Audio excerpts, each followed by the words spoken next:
Welcome to the Wisdom That Breathes channel. Across all our platforms, we try to share wisdom which is relevant and accessible to everyone. But on this particular platform, we go deeper into some of the ancient principles found within the scriptures. If you find some of the terminology difficult or inaccessible, then go over to our Keshava Swami YouTube channel where you'll be able to find other content which is perhaps more relatable. Thank you and enjoy the wisdom that breathes.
So Hare Krishna everyone, thank you so much again for being here.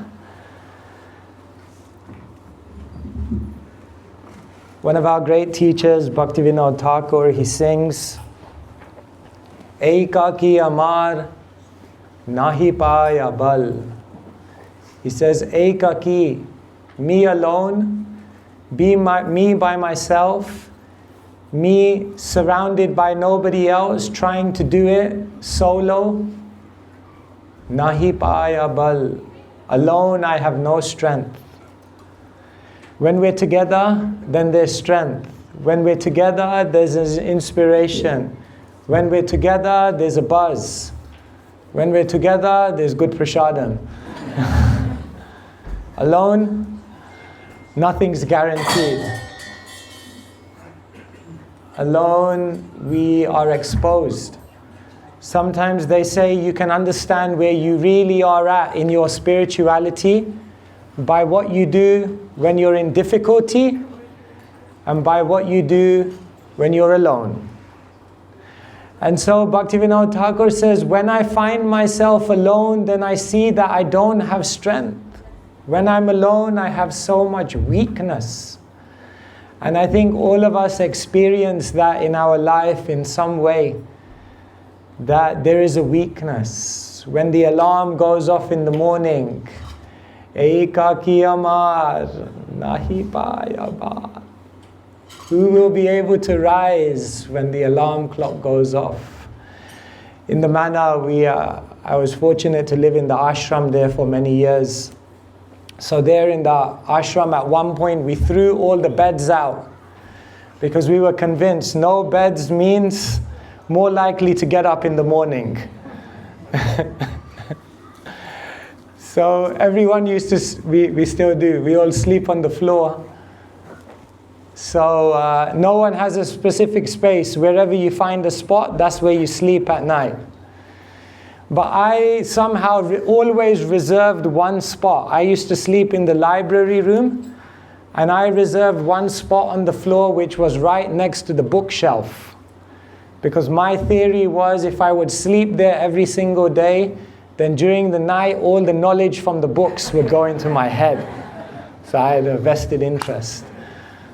So I would sleep right there by the bookshelf, and right next to the bookshelf would be the door to go out of the room. So many times I would witness what happens when the alarm clocks go off in the morning.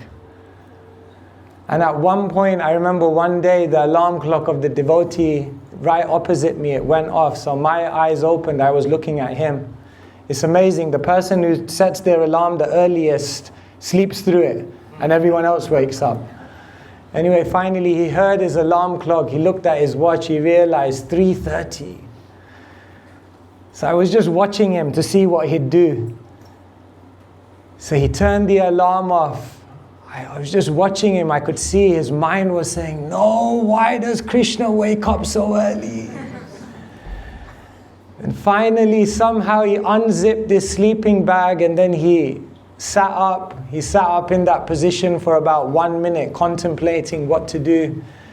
Finally, he got up from his sleeping bag, and then he started walking towards the door. As he was getting to the door, he was getting slower and slower and slower. And then finally he put his hand on the door. And then he looked down and he said, I can't do it. And he just collapsed and he went back to sleep. And I realized weakness. We all have weakness. Actually, this one thing, if you can crack it, waking up in the morning and doing your early morning sadhana, so many other things in your spiritual life will be solved. So we have weakness when it comes to facing our mind. We have weakness when it comes to facing other people and challenging people around us. We have weakness when it comes to facing the different events and obstacles of the world that we're living in. We're weak. When things happen, we get bewildered, we get thrown off very easily. We get angry at Krishna. Why, Krishna, you are doing like this? And we don't have the conviction to continue. One time, in one lady's life, there were so many problems. So the mother, every time she faced a problem, she would go in front of the Lord and she would make a prayer, and her son was watching. And then again, after making the prayer, another terrible thing would happen in her life, and then she would go to the altar and make a prayer, and the son would be watching. And after this happening multiple occasions, the son just lashed out at his mother. And he said, "What's the point of your prayer? Every time you pray, nothing changes, still the challenges come. Where is God?" And then she went back to the altar and she started praying again. And this time he went behind her and he listened to what she was praying for.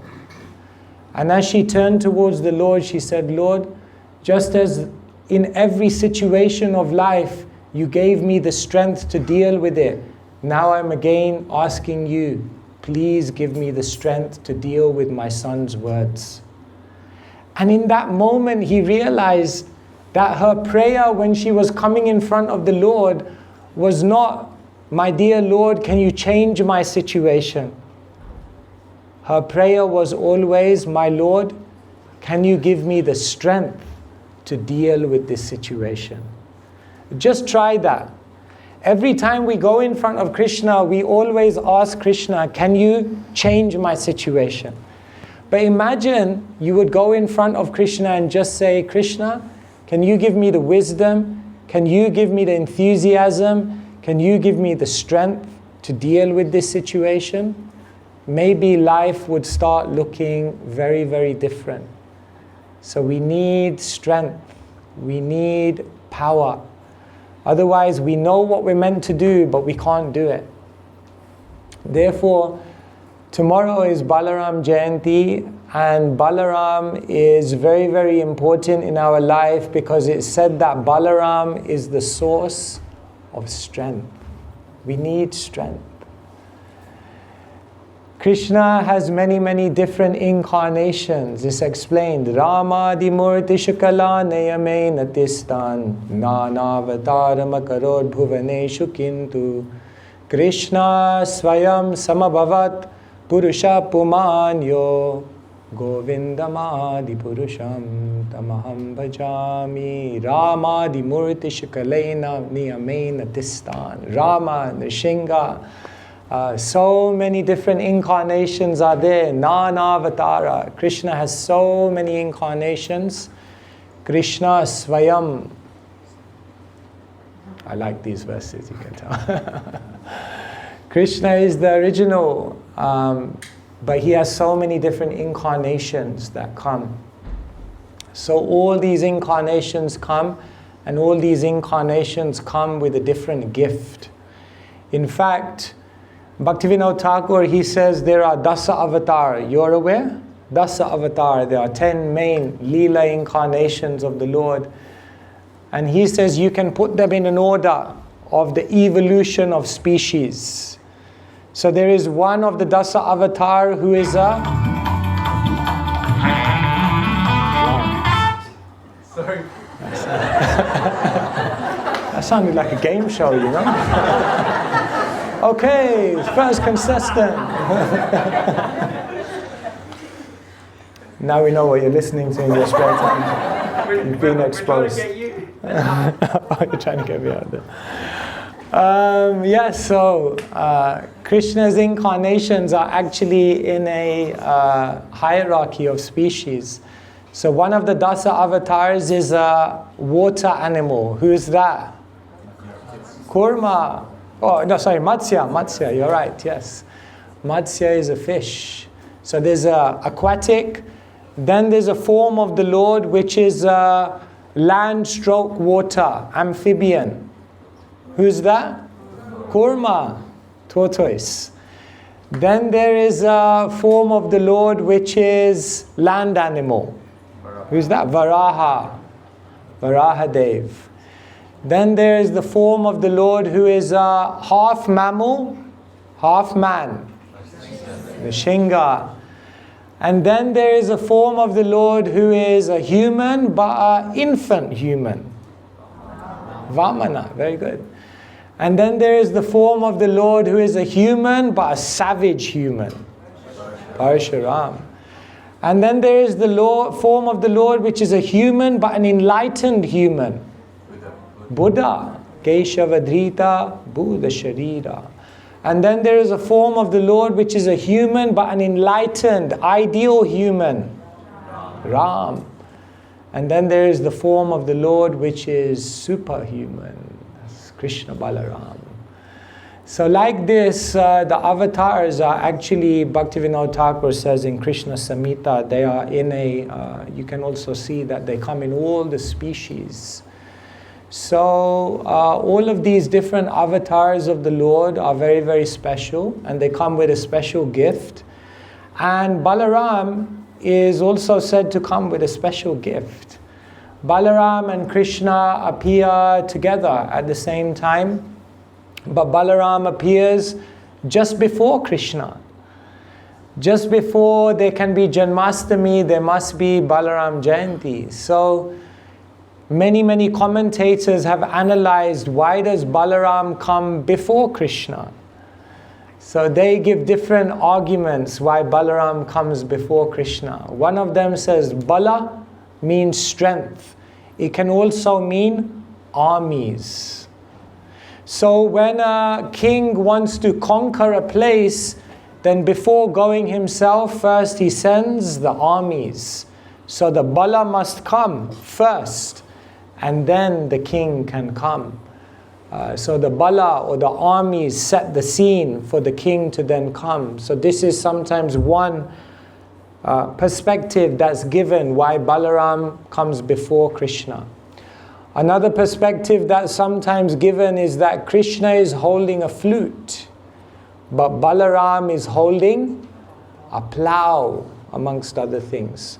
So why does Balaram hold a plow, and what is Krishna's flute? What do these things mean? They say the flute represents the incredible attraction that Krishna exudes in order to attract the mind of the devotee. Krishna is known as Manohara, he steals the mind. So the flute is that which attracts the mind.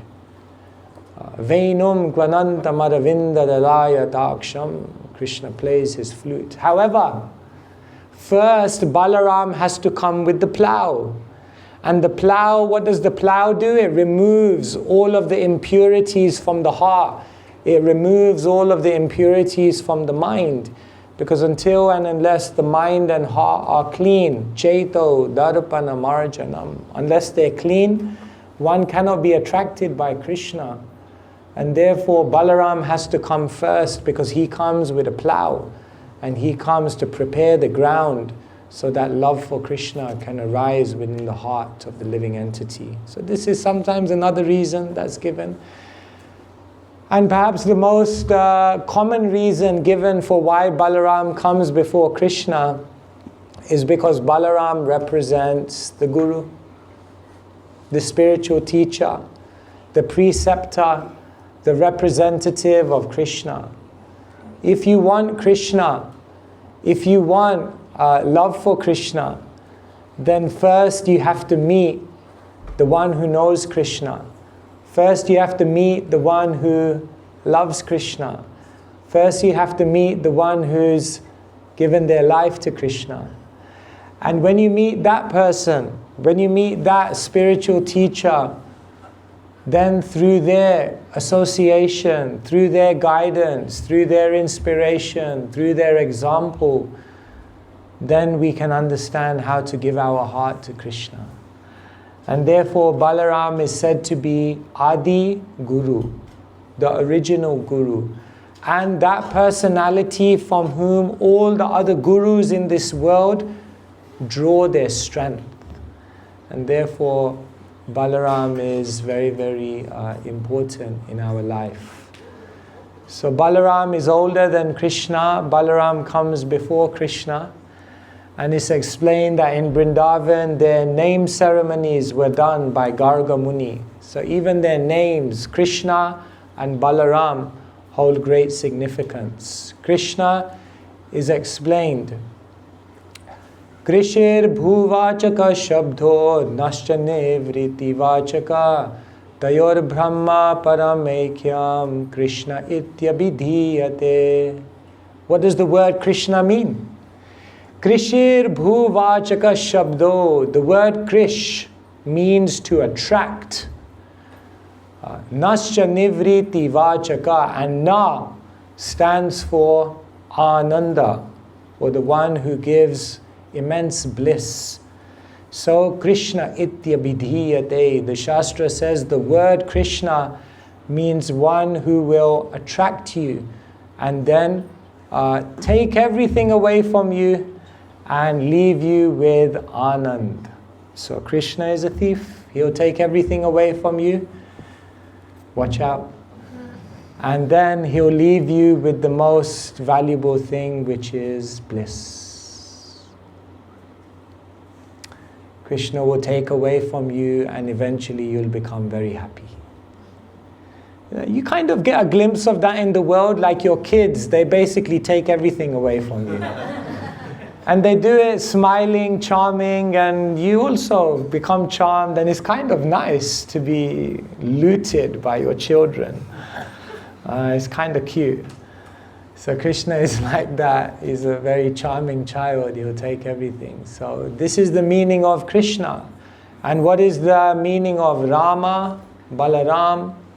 Ramante yogino nante satyanande chidatmani iti Rama pade nasho param brahma vidhiyate. The Shastra explains, what does the word Rama mean?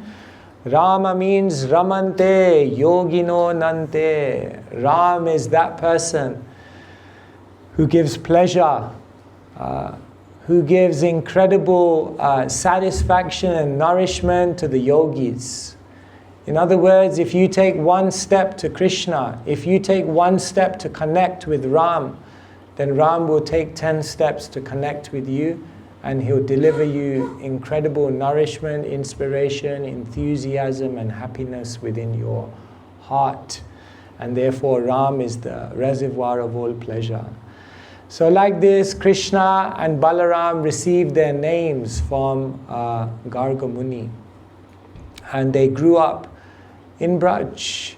They grew up in Vrindavan. Actually, it's said that Balaram was perhaps the only friend or peer of Krishna who was with Krishna for his whole life. When Krishna was in Vrindavan, Balaram was there. When Krishna went to Mathura, Balaram was there. When Krishna went to Dwaraka, Balaram was there. And even when Krishna went traveling around to different places like Kurukshetra, Balaram was there. So Balaram was always with Krishna. And it's explained that this is also very, very symbolic, because Balaram is always with us in our spiritual journey. In our spiritual journey, it's said that basically there are two stages. One stage is the stage when we're materially conditioned, when we're trying to learn how to love Krishna. And then the other stage is when we're perfected, when we're pure, and when we've awakened love for Krishna. And what the teachers explain is that there's no time in your life when you don't need guidance. But what happens is when we're materially conditioned, the guidance comes from Balaram.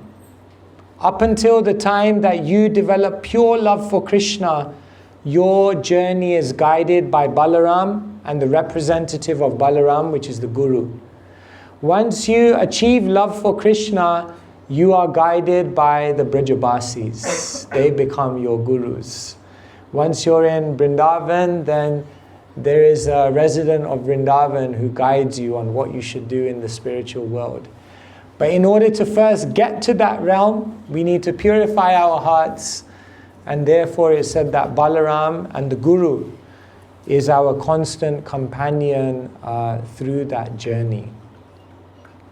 So, as I was mentioning at the beginning of the talk, the basic problem that all of us have is that we are suffering from spiritual weakness. And even Krishna said this to Arjuna on the battlefield of Kurukshetra. Klebhyama smagama partha netatvai upapadyate kshudram hridayador balyam tyaktvoteshta parantapa. Arjuna's on the battlefield and he says to Krishna, I don't know, Krishna, I don't want to fight anymore. I just want to give up. Sometimes we feel like that. I just want to give up. And Krishna says to Arjuna, Klebhyam ma sma gama partha, how have you allowed such an ignoble thought to overcome you? And then Krishna looks at Arjuna and says, Hridaya Daurbalyam, you're suffering from weakness of heart. So every conditioned soul is basically suffering from weakness of heart. If I asked you, what do you think weakness of heart is? How does that look? What is the kind of way in which you would describe weakness of heart? Any ideas? What is weakness of heart? Does it mean you need a pacemaker? Determination. Okay, a lack of determination, weakness of heart. Okay, anything else? Yes? Too soft. Too soft. Can you explain what you mean by that? Like for Arjuna, when he was on the battlefield, weakness of the heart is he had too much compassion for the other person when he should have been disciplining them. He was like wanting to let it go. Okay, yeah. So not being assertive when you need to be. Very good. Yes. Someone else? Yes? Lack of clarity. Lack of clarity. Weakness of heart means we're not sure. What should I do? Where should I go? How should I do it? Very good. Yes? Lack of consistency. Okay? Fear. We know what we're meant to do, but sometimes we have fear. We're overcome by different fears. Yes? Lack of presence, like always gravitating to the past or the future. Unable to just be here now. Yes? Lack of control. Lack of control, mind control, sense control, lack of ability to apply ourselves. Yes? Giving in to temptation. Oscar Wilde said, I can resist everything except temptation. Someone? Easily distracted. Easily distracted. Not able to just fix the mind and focus. So yes, many, many manifestations of weakness of heart. In a book called Bhajana Rahasya is a very interesting book. It's written by Bhaktivinoda Thakur. And basically he bases the whole book on the Shikshashtakam, which are the 8 prayers of Sri Chaitanya Mahaprabhu. And he bases the whole book on the 8 Astakaliya Leela, the 8 times in the day when Krishna performs different pastimes. So basically he says there are 24 hours in a day, and if you split it into 8, then there are 8 sections of 3 hours. So he writes a book, And he says there are 8 prayers of Mahaprabhu, 8 times of day, and therefore there are 8 chapters in this book, and you should read 1 chapter every 3 hours, and like that spend your whole day. We can try it out maybe one day. So he writes this beautiful book, Bhajana Rahasya, and in Bhajana Rahasya there's one verse where he explains what weakness of heart is. And he says there are 4 manifestations of weakness of heart. In one verse he says, Tucha Shakti Kutinati Matsaryam Svapratistata Riddaur Balyam Budhe Sasvaj Gyayam Khila Chatur Vida. He says, Gyayam, those who are intelligent, they understand Chatur Vidha. There are 4 divisions. 4 divisions of what? Riddaur Balyam, weakness of heart. There are 4 specific weaknesses of heart that every living entity has to give up. And Balaram, or Balaram's representative, is the one that can give you the strength to give up these 4 weaknesses of heart. Would you like to know what they are? Tucha Shakti, the first weakness of heart. Ashakti means attachment, and Tucha means very small, very insignificant, very unimpressive. So what does this mean? The first weakness of heart is that we are attached to so many things which are basically insignificant and insubstantial. In other words, the first weakness of heart is that we are attached to material things. Prayag and Puja, these are purely fictional characters. We're at their graduation, and the teacher called them up. And then he came to Prayag first and he says, now you've graduated, what do you want in your life? He said, I want the best job. I want the best salary. I want to be a multi-billionaire. I want my own island. And I want my own custom-built mansion and 10 private jets to take me wherever I want to go at any time. The teacher came to Puja and said, what do you want? She said, I'm very simple. I just want to marry Prayag. One way or the other, everyone is looking for something material, preoccupied with material things. And therefore, Bhaktivinoda Thakur, he says, this is the first weakness. Even when we know material things don't make us happy, even when we know material things leave us hungry, leave us dissatisfied, we still keep trying to enjoy those things. And while we're enjoying those things, we reserve that space in our heart for those material things, and therefore we don't allow Krishna into those parts of our life, and therefore we miss out. And so the first weakness of heart is to try to somehow or other understand very deeply Yehi shamsparsha jaboga dukkha yonaya evate adyantavanta konteya nateshu ramate buddha. Krishna says the first step is you have to become Buddha. You have to become intelligent and understand, I don't want to try to enjoy the things of this world. Why? Because every type of sukh in this world is the dukkha yoni. Understand this terminology? Yoni means a womb. And dukkha yoni means the womb of distress. In other words, sukha is the womb of dukkha.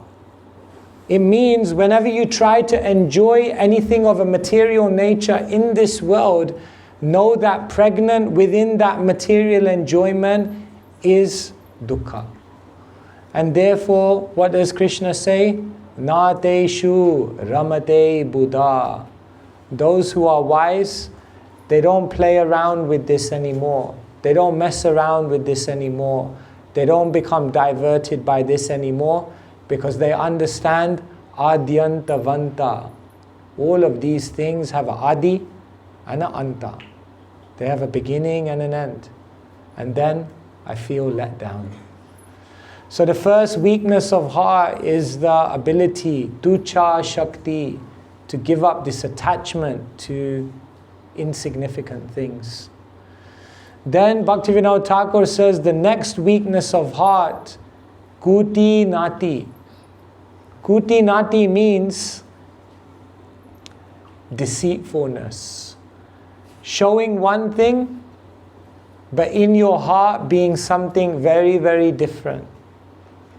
Saying one thing, but thinking and feeling and meaning something very, very different. In the world today, people are not straightforward. We have a private life, we have a personal life, and we have a public life. And imagine if someone would video all three of our lives and then play the video side by side. Would it look like the same person? Often not. Because we sometimes present something to the world, but we are something very, very different. And therefore, Bhaktivinoda Thakur says, for one who wants to advance on the spiritual path, duplicity, hypocrisy, deceitfulness, this is a weakness of heart which has to be overcome. Oftentimes, even in our speech, we tell so many lies. Either we say something wrong, that's not true, or we know something that is true but we don't say it, or we say something but we exaggerate it. In so many ways, we try to deceive others. In the world today, what is really lacking is truthfulness.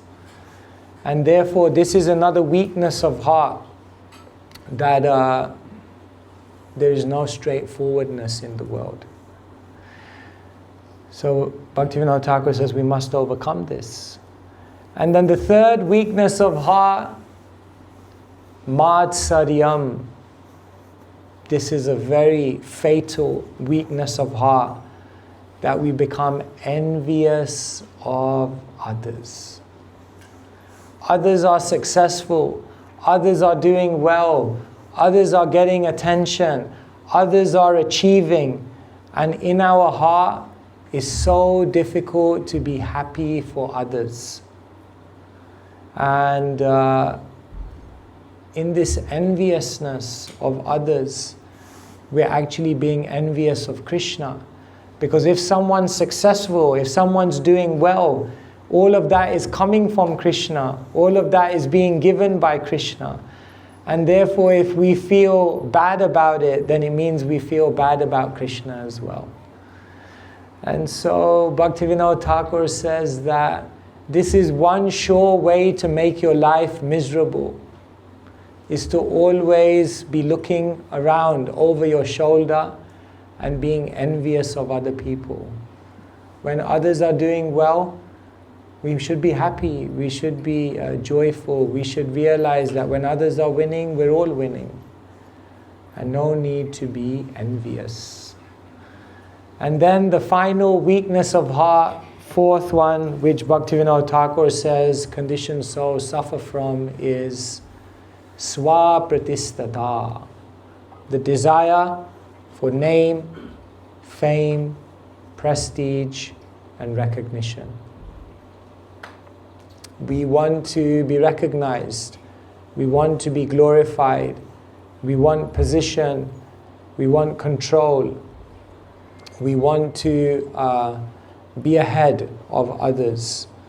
And therefore this desire for name and fame, pratistha, is a weakness of heart. So basically what Bhaktivinoda Thakur is saying is that Balaram, or the spiritual master, comes with a plow. And what he does, what the Guru does, is the Guru works on your heart. And Tucha Shakti, the Guru gives you the strength to let go. Kuti Nati, the Guru gives you the strength to be honest. Madsaryam, the Guru gives you the strength to be genuinely appreciative and happy for others. And Swapratistata, the Guru gives you the strength to, rather than wanting to be the enjoyer and on the top, the Guru gives you the strength to realize real happiness lies in being a servant. And therefore, this is the great opportunity that we have in our life to allow Balaram and to allow the representative of Balaram to come into our life, to come into our heart and work on it. Everyone has so many projects in their life to achieve things out there in the world, but the most important project is to work on these 4 things. Because every single day, if you work on these 4 things and we craft a beautiful heart, then what will happen is when Krishna plays his flute, then we will be attracted. When we hear the holy name of Krishna, then we will be attracted. When we hear the narrations of Krishna, we will be attracted. But right now, we're exposed to all of these things, but we don't feel the attraction. And why is that? Because the heart is blocked by the 4 weaknesses. Tucha Shakti, Kuti Nati, Matsaryam, Swapratistata. And so the prayer on Balaram Jayanti is that may I find the strength. Because Ekaki Amar Nahi Paya, alone I don't have the strength, but may I find the strength. And that strength comes from Balaram and the spiritual teachers. And one final thing I'll say, and then I'll open it up if you have any questions, is what does it mean to benefit from the association of a spiritual teacher? In our life, actually, spiritual teachers are appearing all the time. But how can we really benefit from being in the presence of a spiritual teacher when such souls arrive in our life? Bhaktisiddhanta Saraswati Thakur says there must be 3 things for it to constitute real association. Otherwise, you may find you're around spiritual teachers, but nothing much happens. Because there has to be 3 things. He says the first thing is there has to be honesty. When we come in front of a teacher, we must be honest. We must come transparent, not trying to hide things, but open about what challenges may be there. In that honesty, there can be improvement. So the first thing is, if there's no honesty, there's no real relationship. How are you? Yeah, great. Really? How are you really? Second thing is, there must be hearing. To associate with a spiritual teacher means to hear them deeply. Not just to hear with the mind or the intelligence, but to try to hear with the heart. To try to really hear their conviction, to hear their love, to hear their desperation and their compassion for you to want to be better. One must become a good listener, to listen to teachers very closely. And the third thing, Bhaktisiddhanta Saraswati Thakur says, is there must be application of what is being said. Otherwise, simply to hear, but then to not change anything in our life, means we haven't really associated with a spiritual teacher. And so Balaram and his representatives can give us all of the strength, but then we have to be honest. then we have to hear, and then we have to also apply. And by doing these things, then we will begin to see our heart changes. And if your heart changes, then you're very, very fortunate. If you developed a soft heart, a pure heart, a heart in which there's no envy, no attachment to material things, none of these weaknesses, such a heart is a beautiful heart. And such a heart is a heart where Krishna performs his pastimes. So these are points that we can remember on these days. Tomorrow is a very powerful day. Go in front of Krishna, go in front of Balarama and pray. May I become strong. May I not waste this opportunity I've been given. Let me become strong, focused, determined, and free from temptation so that I can stay on the path that I know will take me to where I ultimately want to go, which is the spiritual world with Krishna. Hare Krishna, Krishna Krishna, Hare Ram, Hare Ram. Thank you very much. Hare Krishna.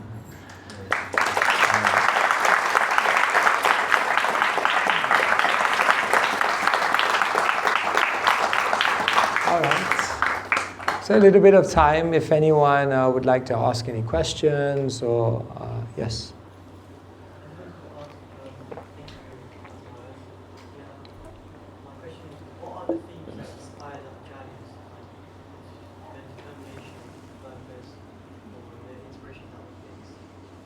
I couldn't hear. What are the? Did you say what are the themes that inspire the acharyas? Yeah. What are the themes that inspire the acharyas? Like the fixed themes that cause them to go deeper in their spiritual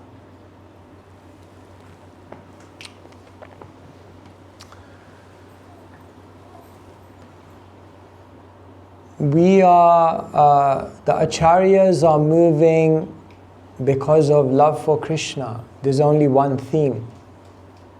Prema dhana vina vyartha daridra jivan. If you want to measure someone's wealth, then you measure it by one thing and one thing only. You measure it by how much love they have.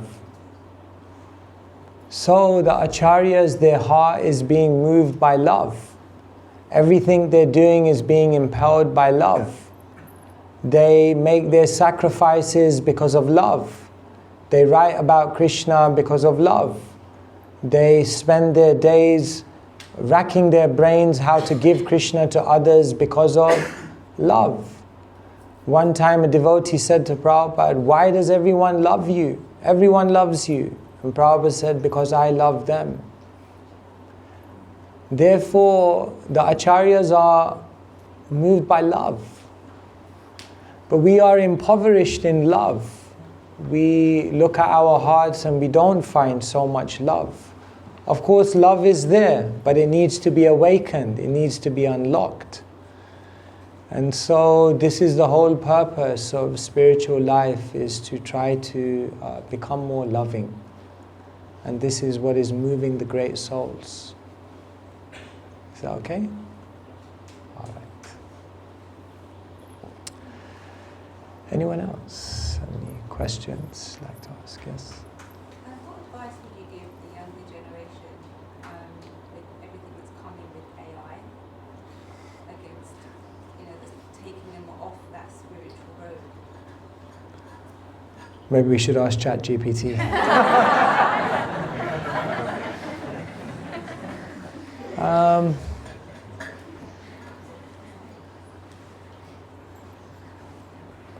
Yeah, it's a changing world. Everything is changing. I don't think we realize the world is going to look very, very different in just a few years' time. But I don't think we need to be doomsday. Like every phase of life, every era of the world, every time period in history brings its own challenges and brings its own opportunities. But one thing is for sure, as AI develops, certain things will become more and more devalued. And that means other things will become more and more valued. And therefore, genuine relationships, genuine purity and authenticity within one's character, genuine motivation, service attitude to help others, all of this will start becoming more and more valuable when AI can do everything else that the human brain used to do previously.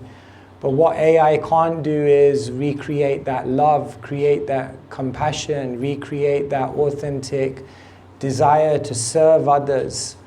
And eventually what will happen is this is what people will look for more and more and more. So I think the world is moving in a direction and you can't change it. But what you can do is focus on character. Focus on the subtle aspects. Too often when we're bringing children up, we focus on all the external aspects. What are their grades?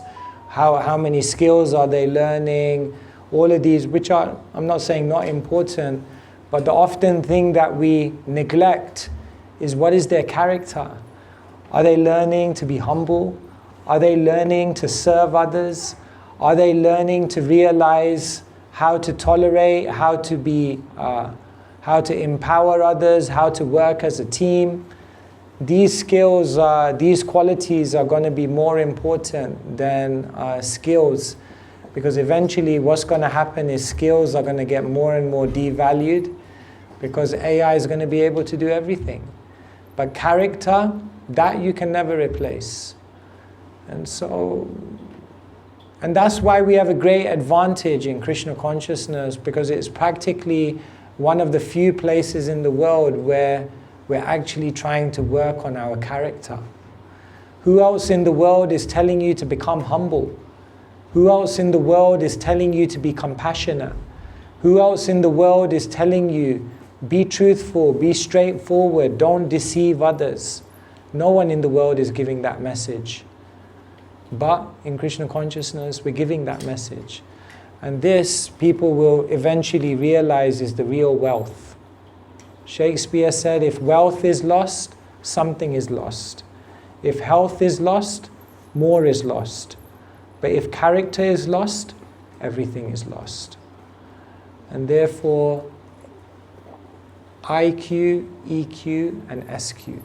These are three components of a powerful life. And AI may boost your IQ artificially. But the EQ, the emotional quotient, and the SQ, the spiritual quotient, that you need to work on. And so that's where we need to put the emphasis. Is that okay? All right. Yeah. Just following on from that, in terms of character when it comes to children and youth, and some of the things you talked about today, how can children that are surrounded by, so many people when they go to school and you have to be a certain way and you have to fit in, how can they reconcile those two kind of worlds for them, where it is important to not be duplicitous and not have, think about what they're saying? What's your advice for children to reconcile those two worlds?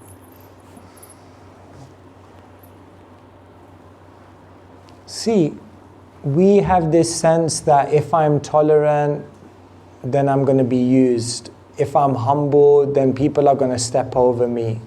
If I'm non-envious, then everyone else is going to get ahead of me. We're kind of programmed to think like this in the world. Actually, the humble person, the tolerant person, the non-envious person, they're actually the strongest. And what happens is when we learn to display those qualities in a relevant way, not only do we naturally also succeed, but we actually begin to affect the people and influence the people around us. We think that to survive in the world, we have to come down to people's level and fight on their level. when actually to survive in the world we need to stay where we are and lift people up and say this is how you can and should be. Therefore, we have to train kids to be Krishna confident. And that means to be confident as a devotee, to be confident that this is the right thing to do, and you know, if I act like this towards others, then instead of being used by them, what I'll actually do is I'll actually be an influencer of them, and I'll bring it up. We have to embody that sense that if I do the right thing in the world, Krishna will always back me up. You know, and so we need, that was Prahlad Maharaj. Prahlad Maharaj was in a school, you know, in which they were taught all kinds of things, but he didn't come down to that level. He stayed where he was. And eventually he had everyone on his level, you know. So that's what we have to do. We have to bring people up. Devotees in America, Australia, they were on Harinam. Anyway, they got jailed because it was a public disturbance.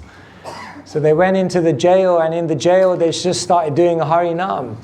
And all the prisoners were in jail, and they were doing Harinam with them. And it was like everyone was like ecstatic. Finally, the people in the jail would call all the devotees. They go, "You guys are free, go." Go, "You're more dangerous inside the jail than outside." So that's where we go. That's what a devotee does. Wherever they go, they lift people up. We don't need to come down to people's level. So be tolerant, be humble, be non-envious, and be Krishna confident, and realize that if you do that, people will be like, "You're amazing. I want to be like you." And devotees shouldn't be the ones who follow the trends. Devotees should be the ones who set the trends. We're not here to be followers. Prabhupada didn't come to the West to be a follower. Prabhupada came to the West to be a disruptor. Because I'm going to do something different. And so devotees can do that. All right? Yes? The fourth defect, desire for name, fame, prestige, and recognition.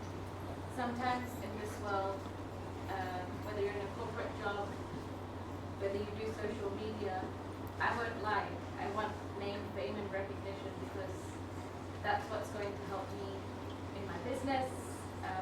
How do I stop that from actually being a defect?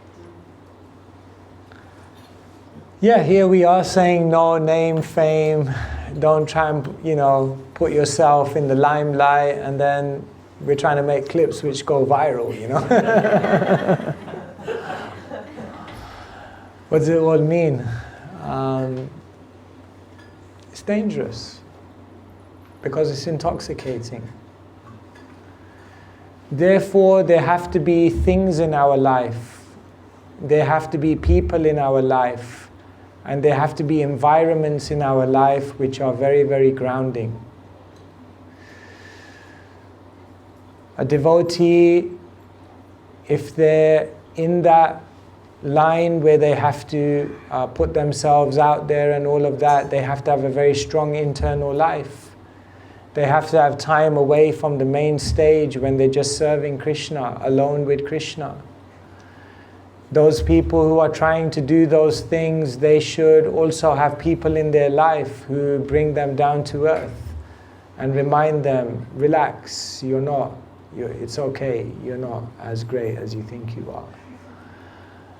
So we need to consciously create those environments around us which are very, very grounding. We want to become famous so that we can make Krishna famous. Otherwise, what's the point of becoming famous? Actually, most people who become famous, they realize after some time it's actually a massive burden. It's a big burden. But we do it because we want to make Krishna famous. We want to make the Bhagavad Gita famous. We want to make these teachings famous. And somehow or other, that's the world we live in. But we have to remember, Who am I after all? Just a small person, completely made of mercy. So I would just say that you don't need to artificially hold back, but just make sure there are other parts in our life where we're being grounded. And that's very wonderful. We can do that. Is that okay? All right. Yes? I was just thinking, as I get over the weakness of the heart, say for instance, and then how will I know at the stage when my heart has become really pure and so that I become very dear to Krishna? How will you know? Yeah. You'll never know. Premera svabhava yaha premera sambandh say mane Krishna morya nahi prema gandh. The Shastra says, Premera svabhav. What is the natural characteristic of someone who has love? Nahi prema gandh. They think, I don't have any love for Krishna. In other words, the most amazing thing is when you actually start loving Krishna, the devotee actually becomes incredibly humble and thinks, I have no love for Krishna. But they're joyful. But they're hopeful. But they're completely optimistic and energized in their life. But they're very, very humble. So, how do you know that you're advancing? How do you know that you're moving in the right direction? You'll be happier. You'll be more satisfied, but you'll never be complacent. You'll be very, very humble, and you'll know that there's still so much more to do in my life. Like that. Is that okay? Right. Was there a hand? Yeah. Just following on from the last couple of questions about children. So more of that teenager age group where they have experience and they've actually gone more harder than actually needing to go soft. So they've got more strength than they require. So how does one help them to become more softer? Because I feel like sometimes they get too hard, too quick at too young an age. And they become, maybe it's life experiences that's made them like that. So how do we help them to become more softer and just be children? Because sometimes I feel like they're too much They become adult. hard-hearted. Yeah. Yeah, life and life experiences can sometimes make you very hard-hearted, make you feel like you have to be like that in order to survive in the world.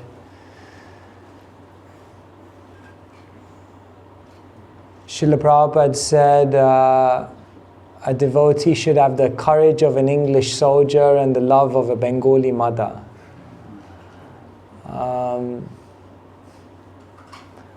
The only thing that can soften people is love. That's the only thing that can do it. When people come into your life, like I feel like I'm a very hard-hearted person, and I feel like, I still am, but I feel like the only thing that softened my heart was when people came into my life and just were just very selfless, were just very kind, were just completely had no agenda. People came into my life who wanted me to be better than them. People came into my life and put more energy into my life than they were probably putting into their own life. And then I realized, wow, they touched my heart. They melted my heart. So I think only Vaishnavas can break your hard-heartedness by their kindness. And therefore devotees should always be kind. So that stays with you. So yeah, we have to... love is more powerful than anything. I remember we were on Parikrama this year, Braja Mandala. So there was there was 1,000 devotees. You know what it's like when, and they were mainly Indians, so you know what it's like when 1,000 Indians are walking. It's like, It's surreal. It's like a stampede, you know. So we were walking from one forest to another, and it was fascinating because, you know, okay, I'm a sannyasi, so we get to be at the front. So I was like at the front, you know, this stampede of like thousands. And then we were walking through this one village, and this one old Bengali lady, she just came in front, very frail, but she just came in front and she went like this, stop, everyone just stopped. And then she almost, she was speaking in Braja Bhasa, so I didn't, but then she almost just looked at the devotee and said, so you will come in for prasad? So it was like, is this a question or is this like an order? Or it wasn't pretty clear, but it was clear. It was an order. And so this old, there were like these thousands of devotees, and this old, you know, Brajabasi lady, she just stopped everyone and she just said, everyone in. I was like, there's 1,000 devotees here. You're going to be able to cook for all these people? They were just like, you know, they can turn it on anywhere.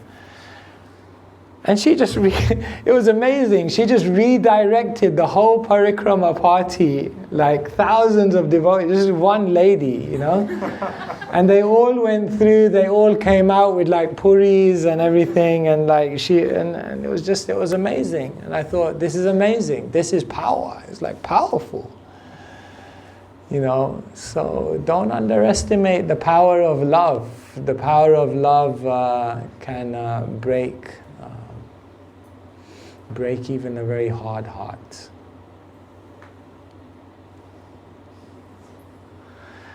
It's okay. All right. Yes.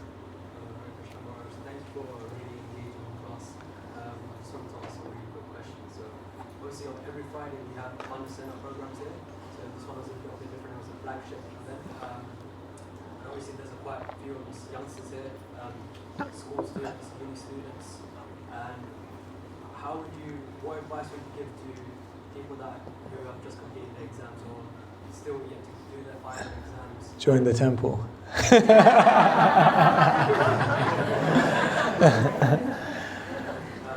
Yeah, what advice would I give? Like if they're struggling in terms of like their focus on their spiritual life, prayer, Life is a struggle. When you're a student, life is a struggle. When you join the brahmacharya ashram, life is a struggle. When you get married, I don't know, you can tell me. Life is a struggle. But at least we're moving in a progressive direction.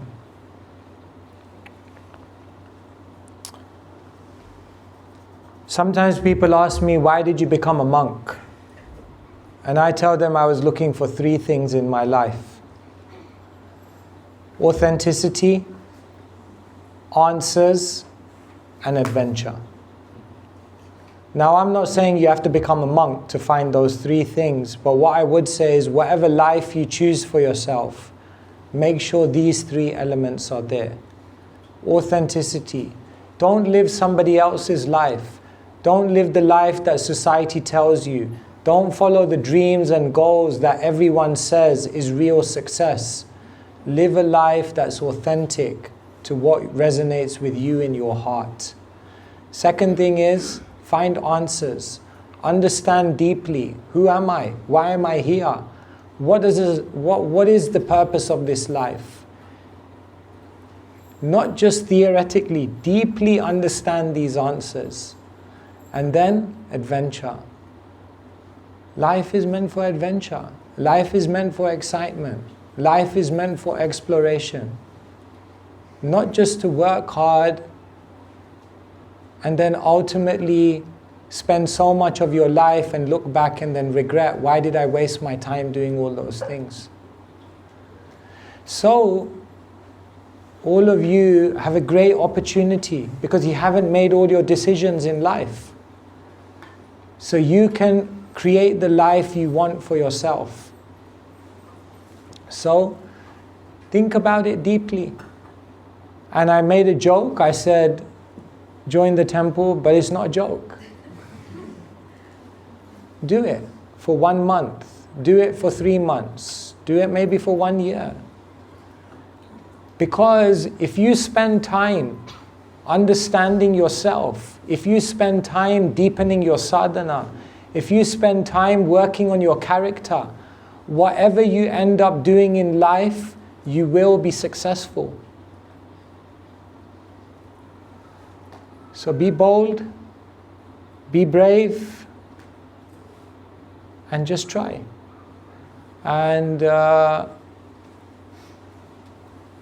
you can do something amazing in your life. That you've come to Krishna consciousness so early, you can do amazing things in your life. You may not be aware what you're equipped with. You can do incredible things. But first we have to work on ourselves. All right? Okay, I think we should end here, is it? Yeah, I think we should end here. Thank you all very much. Balarama.